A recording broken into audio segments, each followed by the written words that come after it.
right, excellent afternoon to our viewers. Apologies that we're running late right now. There are a lot of things that do happen behind camera, but anyway, it's no coincidence that we are always looking for justice and fighting for fairness in our country, and in a land where moral values have been eroded, where negativity is gradually looking like positivity. We're bound to keep chasing for justice. Again, I say excellent afternoon, viewers, and you are on to another interesting edition of Real Talk with Kike. And my name remains Kike Lomatondao. I remain the convener of this show. But of course, you know, Real Talk is never complete without my crew. Of course, one of them is running late right now, but I have Dami in the studio. Dami, how are you doing? Beautiful. Seriously, I love it when you braid your hair because you look younger, you look sexy. Oh my God, thank you so much. I think this is one part of the year that exudes so much happiness. December. Welcome all the viewers from everywhere. I always say you are having the opportunity to see us. It's Real Talk with Kike again, and where we bring it precise, simple, we bring it real, fresh, and for us to talk about the things that affect us commonly. Good afternoon again, and please stay with us. All right, can I just infuse that we are in December finally? You know, it feels so good to know that the festive season is around the corner, despite all the little ills or challenges that is happening around us. But you know what? I'm happy. But quickly, it's the 6th of December. Something must have been happening in history. Let's hear what happened on this day in history segment. Please stay with us. We'll be right back.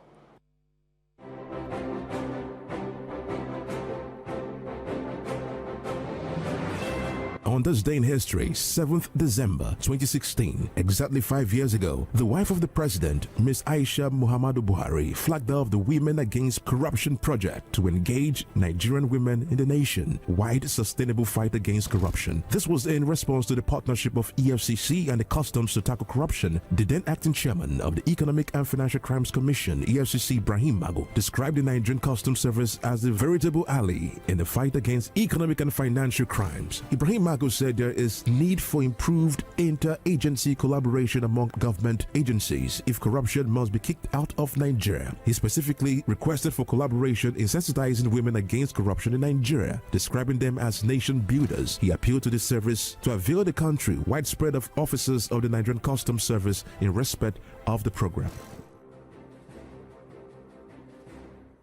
All right, exactly 5 years ago, on the 7th of December, let me emphasize on that, 7th of December, I know that, what's it called, Buhari's wife, you know, been in a place where she's trying to kick against the fight against corruption and sustainability towards fighting against corruption and all of that. And I know Ibrahim Magu was also one person who also emphasized that corruption, if corruption must be kicked off or kicked out, you know, that we must kind of, it was specific about it, that we must kind of bring the inclusion of women, because the women are the nation builders, and I agree with him. And I keep telling everybody, you know, just like we refer to the country as you know, Dami, what's your take on this? Well, I think first and foremost, it was a very good feat to have launched by the First Lady, and we know that, of course, Mrs. Aisha Buhari is not excluded from the list of other First Ladies that Nigeria has had, making their voice heard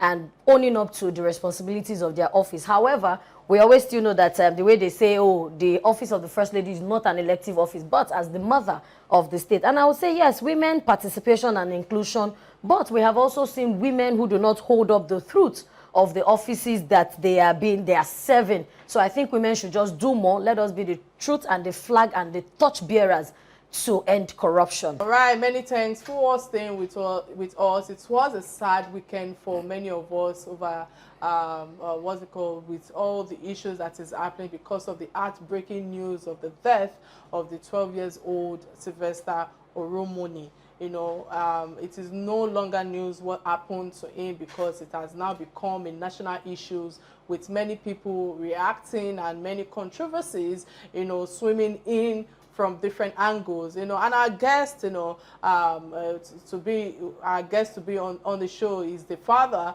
of the child, which I want to use this opportunity to salute his courage and because he's been able to speak to the public and also call for justice despite the sadness of losing his child. May God continue to comfort your entire family. And I know that earlier is scheduled to be with us via Zoom connection, but as we speak, is on his way to a meeting with the attorneys, Femi Fani-Kayode, and the Commissioner for Police. So we hope to still catch up with him live on the progress as we progress on the show. So, and I know that this is such a troubling time for him and his entire family, and I know that there are quite a number of activities that will be cropping up as the day goes. But as at today, a number of assertions and clarity have been gained on the story, which I must share light for the entire public. And I know that the fact still remains that the poor boy was killed and due to torture and substance that he drank, and the school has been shut down by Lagos State government. And I want to say that 3 of the Doan's college students are also in police custody for ongoing investigation. I also know that the seniors of the late Sylvester Jr., who was bullied, was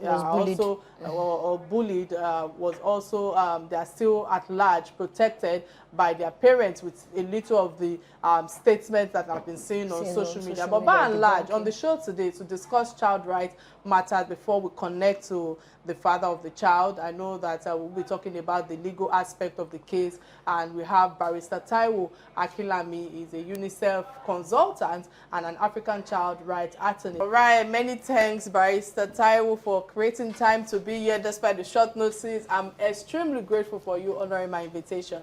And I must go straight to the point, because I know that I'm sure you have been, following the story closely, and the entire, or let's say the state government of Delta and Lagos State as well have weighed in on the matter, and investigations are ongoing at the moment. But I must ask you, what are the likely ways with which you feel that the case might play out from all the experiences on such a matter like this, with how many cases that you've handled on such? Okay, well, thank you so much for having me. Many thanks for being here. It's my pleasure to be with you.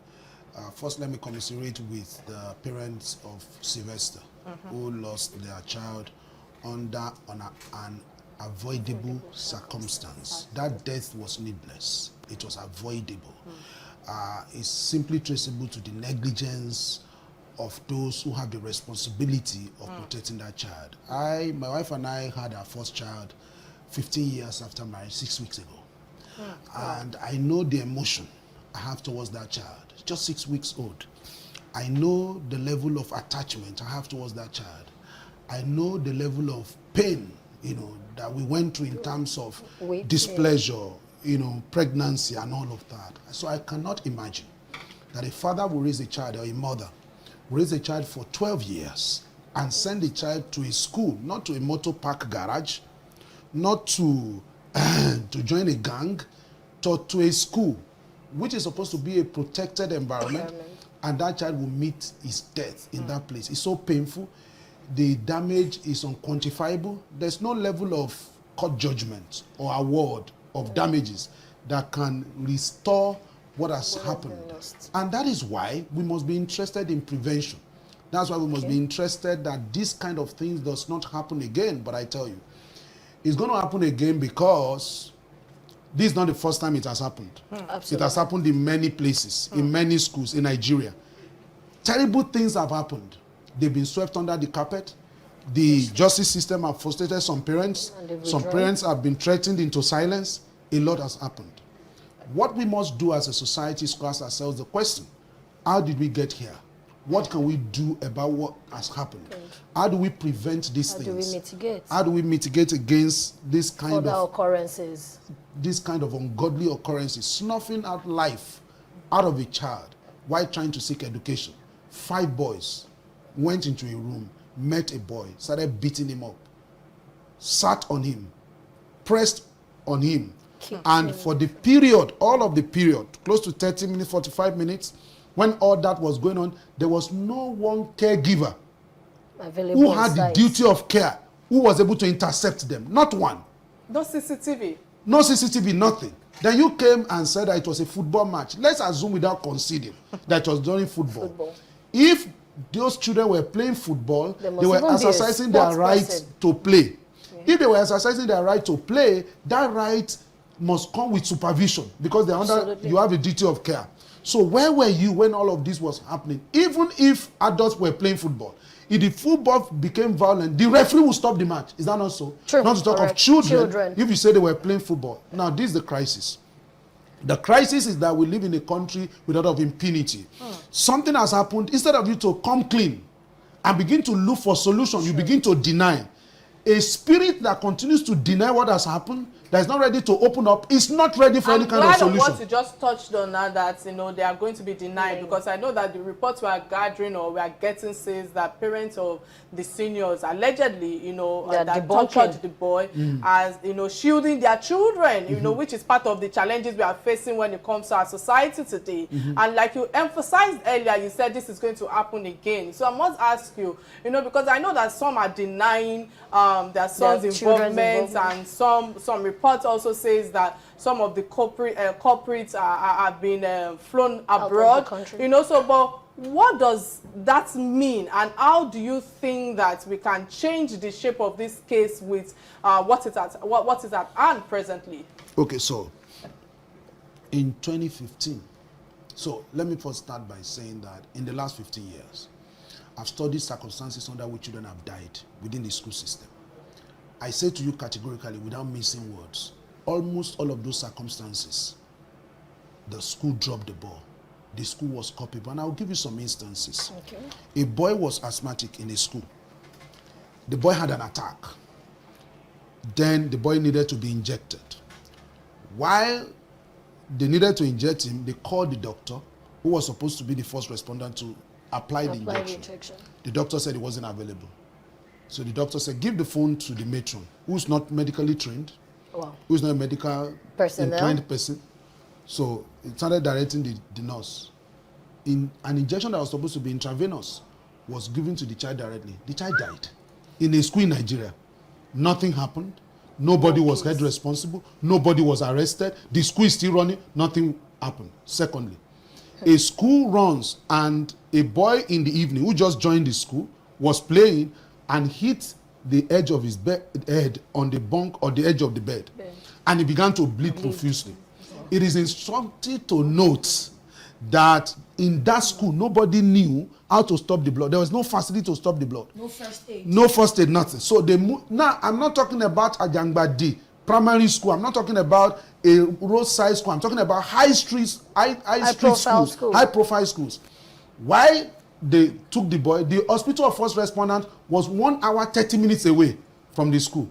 And they rushed the boy to the hospital. Of course, the boy was pronounced dead. What about Ese Chijindu, who was not a member of the swimming club, but found his way to the swimming pool with other students who were members, and they got to the swimming pool. There was no lifeguard there.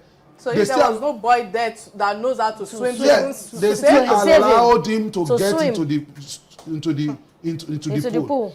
And whilst he was swimming, the guy who took them there was supposed to be the caregiver, had walked away. And another child swam to the 8 feet who knew how to swim and met the child there gasping for breath. The child was brought out at the end of the day, the child died. Now, this is the point.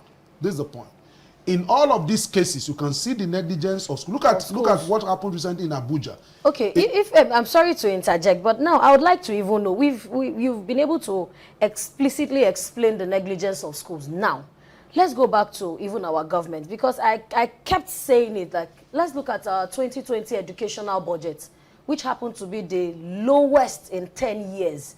It feels that even the government is not ready to actually support parents who are willing to take their children to, prestigious schools, if they abandon the government facilities, so to speak. In this light, I'm saying that now, how do the government respond to things when they know that even themselves are culpable of these offenses? Okay, 13.5 million Nigerian children are out of school because government plays two roles in education. Government funds education, government regulates educational sector. Now, if a government cannot run schools, cannot have schools that children will go, you expect that same government to be responsible in terms of regulating schools? It's not going to work. If the schools that even government run, go and check the schools. Most of the federal schools, they are ramshackle, they are ramshackled, they are dilapidated. You see children sitting on the floor in government schools. That same mind are the ones responsible for regulating schools. They're not going to do it. They have not been doing it. So the question to us today is, who is regulating the private schools? Who is regulating the public schools? That is the question we must ask. And I must tell you that in 2015, there was a report on violence against children. That report found that children were being abused across, but as a matter of fact, the report found that more boys were being abused within the school system than girls. 15.something% girls, 24.3% boys. Wow. Now, the report now found that the reason for this kind of abuse is because there is no system in place, child protection system, codified into policies, broken down into processes in which everybody within the school system is trained on their responsibility. The report now said it is now mandatory for every school, every organization where children gather to put in place such system, codified into policies, broken down into processes. The question to ask today is this. That report was by UNICEF, supported by the federal government. Has it been enacted? The problem today is that as that report has seen the light of day in terms of implementation. Has it? Wow. No. You know, I'm happy with what you just touched, but something came to mind. But before then, while you were speaking, because I know that we know that the matters play out when it comes, how things play out when it comes to our society, about who is who in our society, is what is connected, or the connection into poor and helpless masses. So I must ask you, what indications give us confidence, you know, on getting justice on the case at hand presently? Well, the first thing is that the father is crying out, the family is crying out, which is commendable. Yes. I'm aware they have hired the services of a lawyer. Yes, to look into the matter, which is commendable. The other way forward is that now that you have shut down Doen, what is the condition for reopening? You know, because that conversation must be within the public domain. And what governs other schools? Yes. Because of this situation Yes. What is the condition for reopening? You see, because in a sane society, when government knows that they are there for the people and they need to be explicit about everything they do in the spirit of full disclosure, trust to the society, you will let us know how that you have shut the school, because I don't believe also that you're going to shut the school eternally. Let us know the steps that you have identified that must be in place. What was not in place that led to this death and so many others, forms of abuse that have happened in the past. What was not in place? What must be in place? The level of supervision, the level of inquiry that we go into the death of this boy, and the type of truth commission in that particular school for children to speak up of the kind of experiences they have had. I don't know if you saw a video that is trending right now of, there's a platform known as CPE, and they had a town hall meeting on Saturday. And a teacher who had been in the school in Doen before was talking about the kind of experiences he had in that place. And the mother burst out and said, why are you just saying this 9 years? Why are you just saying my son experienced this, experienced that? There has to be a probe, inquiry into what children have gone through in that school. If that now becomes the case, I know that Doen is not the only school that has that problem. Absolutely. There are other schools that have that problem. What standard of practice are we going to create? And we don't need to go too far. The law is clear. Section 2 of the Child Rights Act is clear. As to the responsibility of parents, as to the responsibility of schools, religious places of worship where children are gathered, to protect children. It's a duty.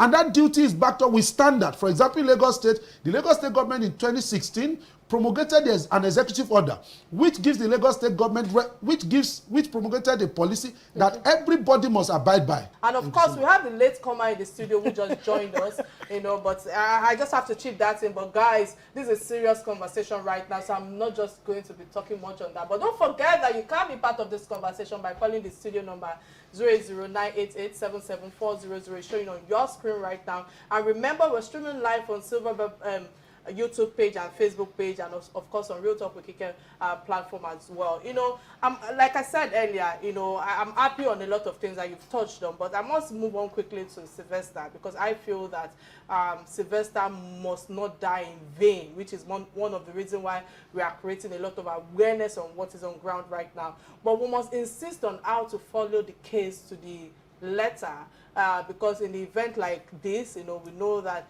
the perpetrators, if that's the right word to use, you know, have been flown abroad according to some of the news that we've gathered. But how do we get to the embassies, or how can the embassies help us in terms of the countries that these children were flown to, you know, and see how they can, you know, repatriate them back to Nigeria?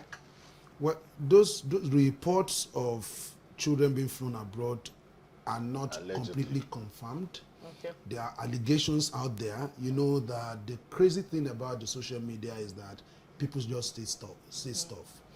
The police told us that investigation is on. They also told us that they have apprehended 3 of the students. 3 students, which is a symposium discussion for another day. Whether you can apprehend a child, detain the child under the Child's Right Act is another conversation entirely. But so the police said they've picked that up. They've picked up some people. But this is the point I want you to understand. In this age and time, a news item has a lifespan. Yeah. It's just for another news to break. Something always breaks that makes what is trending obsolete. Nothing will trend forever. So we can't build the solution or the salvation of this case on social media trending and all of that. Are we together? Yes. That's number one. We must now look at 2 things. How do we keep the memory of Sylvester alive? Now, there's an organization in America known as MAD, Mothers Against Drunkenness. MAD. You know, you understand? It was a mother whose child was killed by a drunken driver, and if she felt that, well, my child is gone, it cannot be resurrected. What I need to do is to ensure that we begin to create awareness against this kind of thing. Now, and that's the same thing the Arologuns have done. Their child died in a school, their only daughter, you know, they have 2 children. The only daughter died in a school under questionable circumstances. What have they done? They have also created an organization, creating awareness about this matter. But this is the point I want to make, which is very, very important. I believe that the parents are already taking steps. They have hired a lawyer who knows his audience. You understand? What I believe, we work with them to pursue the case to a logical conclusion. But the other thing is this: how do we stop this menace within the school system? That is the most important thing right now. All right, many thanks for that. We have Ifeanyi from Edo State calling. Ifeanyi, please go straight to the point because of time. Hello? Hello, Ifeanyi. We can hear you loud and clear. Okay.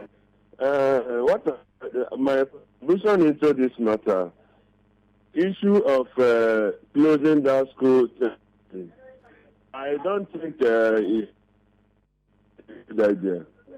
Because please, apologies, I think I have to let that go. Marshall. All right, if you're calling, please turn down the volume of your TV and then we can hear you. Barrister, my concern would be, you know, this is one killing too many. We've had the case of Don Davis, which you know, we hear that some persons have been remanded. We also have the lady who was found with a pair of condoms. You know, this is just, the issue of sly is one killing too many. The issue of bullying is something that there should be a policy statement by the government to ensure that principles of, there are certain laid down rules and principles against, very staunch principles against bullying. So my question to you would be, what would you advise from the government point of view to do to ensure that we have a standard principle that militates against bullying? Okay, well, I think the first thing is this. What you don't define, you cannot solve. When you go to see a doctor, the doctor checks you, gives you understand your diagnosis before it begins to recommend, you know, make recommendation for healing and all of that.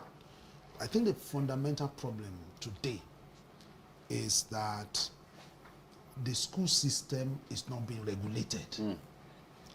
There are three kinds of people within the school system. Leadership. There are people who are altruistic, who really want to give education. There are people who are businessmen. They just want to make money through the schools. The number three is there are people who are just hungry, looking for what to eat, and they just open a school and they believe that that's going to solve their problem. Now, the people who are doing well today are the real educationists. Though nobody is prompting them, nobody is insisting, they do the right thing. Are we getting it? Yeah. And there are not many.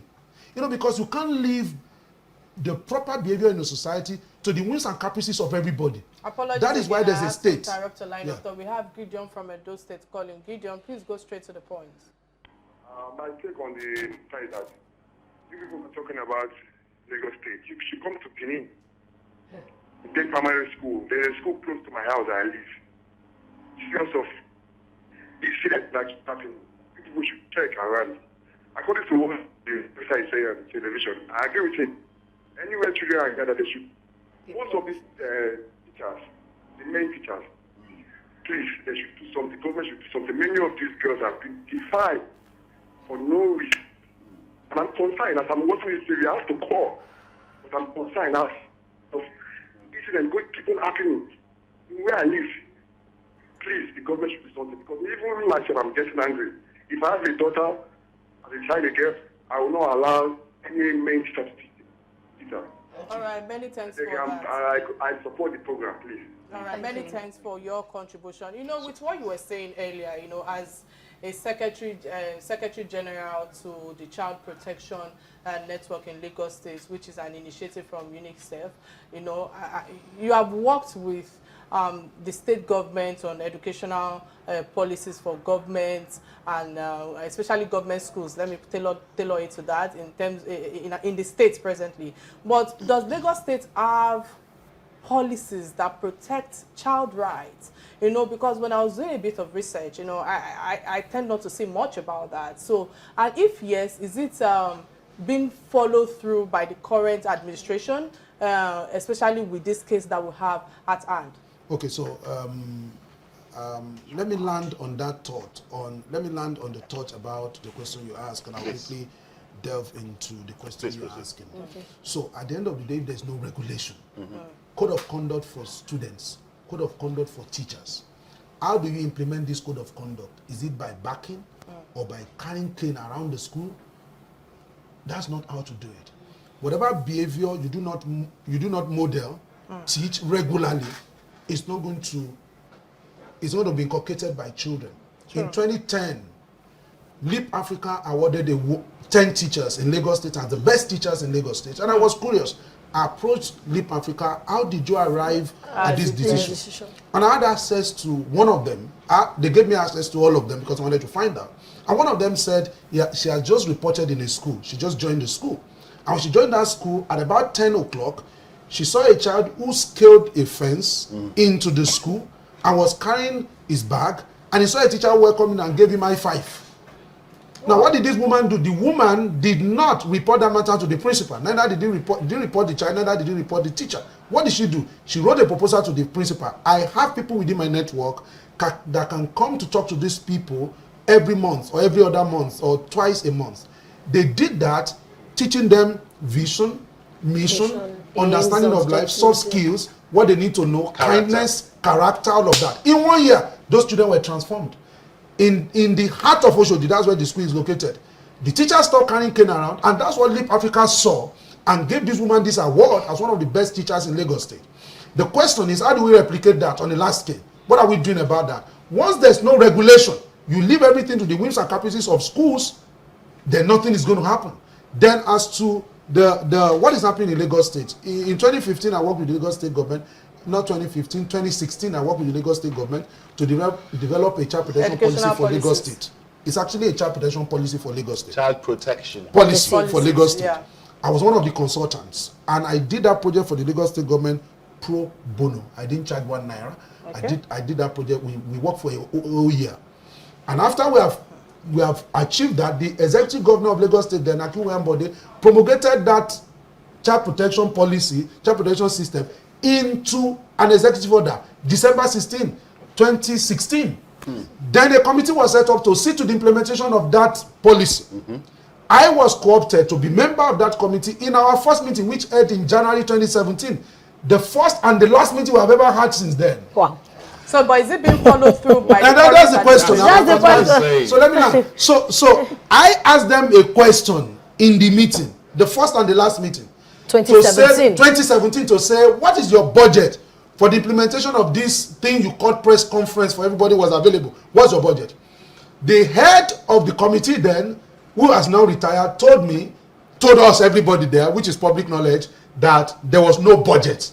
I said, are you serious? He said, because when that executive order was signed, budget has already been passed. Only one lady, known as Lola Vivo Adeniyi, she's the executive secretary of Domestic and Sexual Violence Agency, who stood up and began to do something about Apologies, I might have to interrupt your line of thoughts. Apologies for holding you on for too long. Prosper from Edo State, many thanks for calling. Edo people are with us today.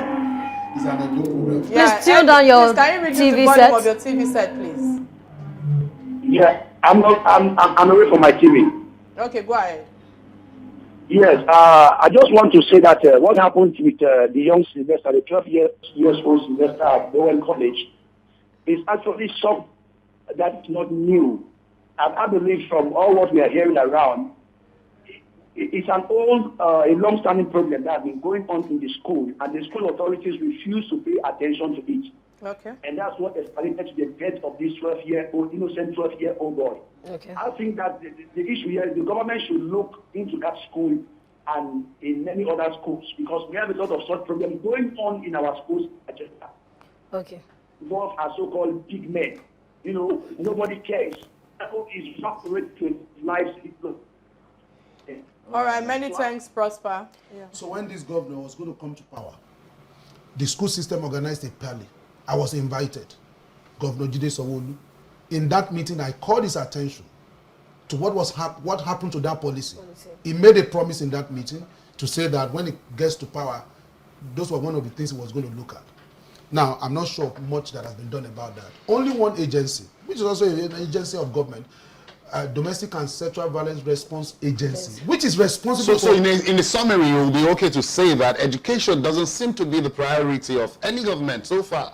It's not. It would be a mistake to say so. That's not news. That is the reality. Okay. That is reality. Okay, let me tell you. In Lagos State, 1,900 schools since how many schools have been built since 1999? When we returned to civil rule, how many schools have been built in Lagos State? How many? As of today, we have 1,900 public schools in Lagos State, competing with over 18,000 private schools.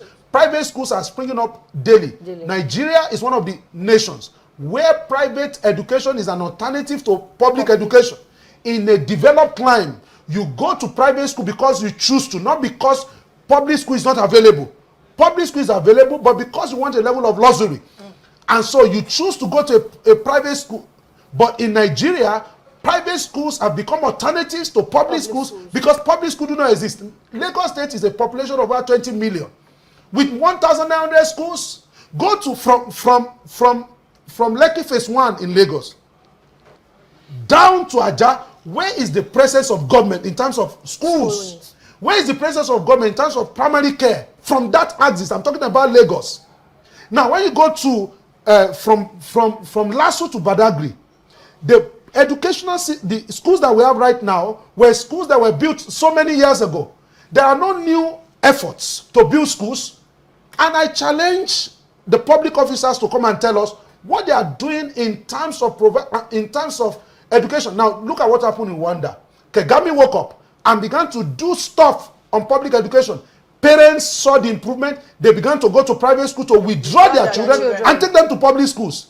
That is a nation who experienced civil war, debilitating civil war, and they got back on their feet and they are doing something. You see, we must put capability where capability belongs. The challenge today is that there's a gang up against the soul of the Nigerian child. And this is the truth. There's no nation on earth that rises without paying adequate attention to the welfare of children. Because we do not borrow the word from our forefathers. We do not inherit the word from our forefathers. We borrow it from our children. So an American Indian proverb says, Today, we have a nation that is shedding the blood of its own future. If you are shedding your own blood, are you going to survive? Are you going to live? There's no serious nation on earth that does not, every nation on earth that is growing are nations of children. They are nations of tomorrow. All right, I think we have to end on that note. It's just unfortunate, but I must say thank you for coming on this show. It's been a revealing and an emotional time for us in the studio right now. And I know that with all that is happening, it's important for us to quickly go to the last segment of the show, which is the trending stories, which is what binds us together as a family, as Nigerians, and that's one of the things that we'll be touching on now. The first trending story that caught our attention is that of Sylvester as well, despite their grief, you know, the family still went ahead to celebrate the 12th birthday a few days ago, which we saw on Saturday, you know, and it's unfortunate that we are yet to connect to the guest, I mean the father of the child, because I'm just being told that their flight just landed. I think that we might have to connect with him on Thursday or something like that. But Danny, quickly, let me allow you go. What's your take on this when you saw it? Well, I want to really commend the efforts of the parents. I know it's an irreplaceable loss that only God can fill the vacuum. However, we will still have to move on. Sylvester himself, as a young child, has used his own death to put a torchlight on the face of everybody to say these things keep happening. Like we have said on the table today, that some children have died that we didn't even know. And they have died like that and almost looked in vain. But Sylvester, wherever you are, I'm saying abstractly, I must commend that you used yourself as a button, because whether we like it or not, that is what is happening. And I would like that the whole public, it's not only about Sylvester, we begin to demand transparency and accountability. Hence, I will say, let us get our PVC against 2023. Maybe things will change. All right, many thanks, Dami, for your submission. I think for me as a parent, you know, this is very disturbing because there is nothing different from Sylvester and my children, especially knowing that I have a son in boarding house as well. There must be justice because they have thrown life away.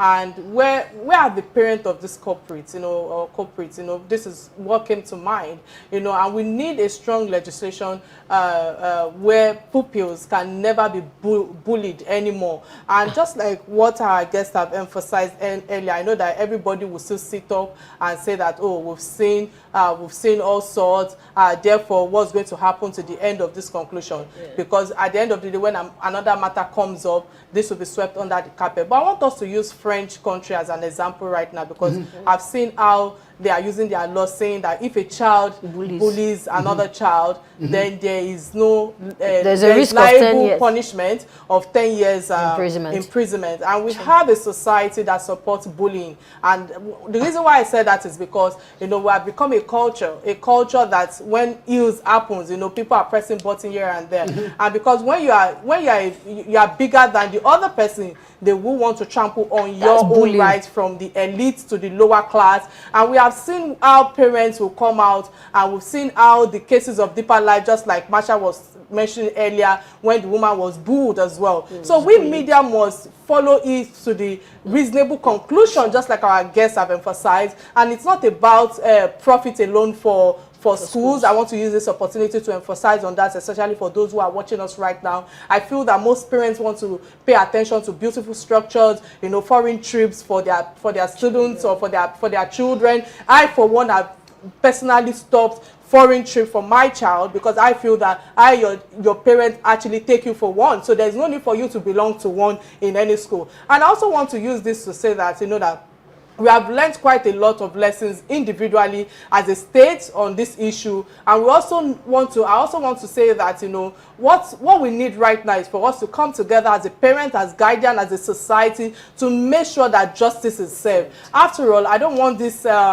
same matter, you know, to become something like that to just be like another noise. You know, Dowen School will now sort out themselves behind, and before you know it, the government will tell them that they can return to operation. And I also learned that, you know, they've transitioned to online learning. Why will a school move to online learning? Because I was actually processing that thought, and I felt that they lack human empathy, you know, because I do not understand. I want to believe that they are facilitating training in such organization. There should be level of empathy, you know, you should emotional intelligence. There should be level of ownership culture. There's no reason why anybody would transition to online school, and I don't understand why any parent will even agree to that, which is one of the important things that I feel that we need to emphasize on. Why did Sylvester, you know, Oromoni Jr. have to die? If you have that thought in your head, there is no reason why you should allow your child to be among the people that will be that will be receiving any online lectures.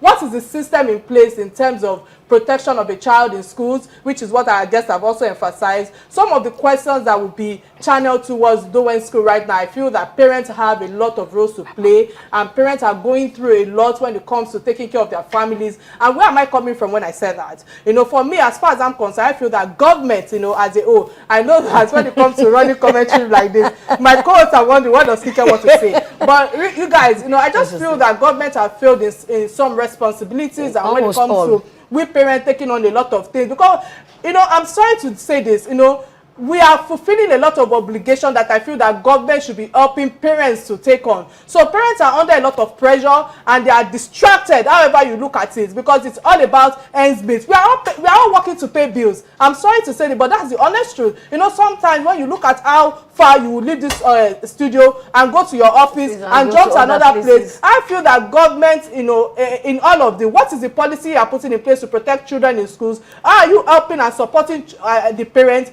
We must follow the matter to conclusion, as this is trending right now in our society. And as far as I'm concerned, all of these things should not just be swept under the carpet. And I know that I've said a lot right now, as my co-host is wondering what else I want to say. That's all they always say after when I finish running trending story. But quickly, what's your take on this when you saw it?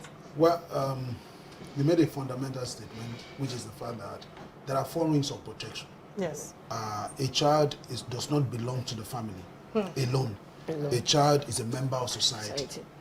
When Anini ruled Edo State, Old Bende, he wasn't killing his family members. He was killing other people. So when you see that something is happening to a child and you take your eyes away, you may be digging your own grave.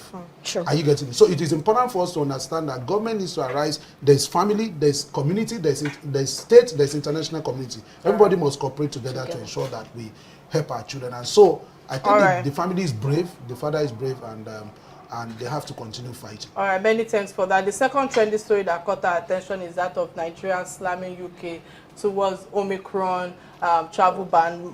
Masha, what's your take on this when you saw it? Okay. I would have actually loved to speak on Sylvester, but then on the travel ban, I mean, a senior or high commissioner has said it's a travel apartheid as far as he's concerned, but I don't see it as such. I would rather give credence to the United Kingdom. Now, the analysis as to, sorry? Yeah, go ahead. The analysis as to why they would give priority to their own citizens who are holders of their own citizens' passports is, I would attribute it to the fact that they value their citizens over how much we value our citizens. So that has been the argument so far, that why would that be? And we don't have statistics. We don't, forgive me if, I mean, look at the system of vaccination. It's so flawed. We have more than, how many people have been vaccinated in Lagos State? We hear the governor say 3%. You know, so forgive me if I am on the side of the UK for closing their borders. Not just the UK, Kike. You're aware that it's not just the UK that has closed their borders to us. Not just the UK, Canada, South Africa. They're saying they are not going to accept COVID-19 tests from Nigeria. Yes, and vaccinations as well. You have to pay for quarantine. For me, if you ask me what my take is, I'll simply say I cast my vote for that. Oh my God, I can't just believe that this is Marshall's submission, but this is discriminatory as far as I'm concerned. You can do the commentary on that one. Yes, I feel, we are running out of time, you know, and according to the Telegram, the number of UK, what will I say, Omicron COVID-19 cases could have surpassed that of the red list countries. And as at this morning, you know, UK has over 336 cases of Omicron variants, while Nigeria has only reported less than 30. So what are we saying? What are we talking about? Who should be banning who? Africans should be the one to wake up and have, you know, COVID-19 is no more a case of scientific disorder. It is now an opportunity for nations to play politics with people and foreign nations, and it is sad, and we've seen how everything is playing out. So Nigerians are bound to be banned, but it is bound to happen, and I feel that we have continued to let that happen, and we've not woken up to respecting ourselves as a country. It will continue to happen if our leaders are always begging them, and they are the beck and call of their of these people. It will continue to happen if the African man does not attach dignity to his or herself when it comes to foreign land. And I feel that our green passport deserves some respect. You know, we have said, you know, I just feel that we've sold ourselves into the feet of these people. And we just have to stop all of this. We should just start flexing our muscles in terms of international bilateral policies. And this is part of the things that I'm talking about. Because at the end of the day, we should wake up and look at ourselves and say that, no, I believe in my country, I believe in myself. And more importantly, I have worth, and we should have worth in ourselves, and especially in our passport. On that note, this is why I say this is where we've come to the end of another interesting episode of Real Talk with Kike. And remember that you can catch me live on Inspiration FM tomorrow. But I must say many thanks, Barrister Taiwo, Akilami, you know, for being here today. I know that this is a lot of emotional rush for us. But I would also like to say that bullying will not stop, because the president is going to bully us. I mean, on Thursday, bullied every day. Bye now.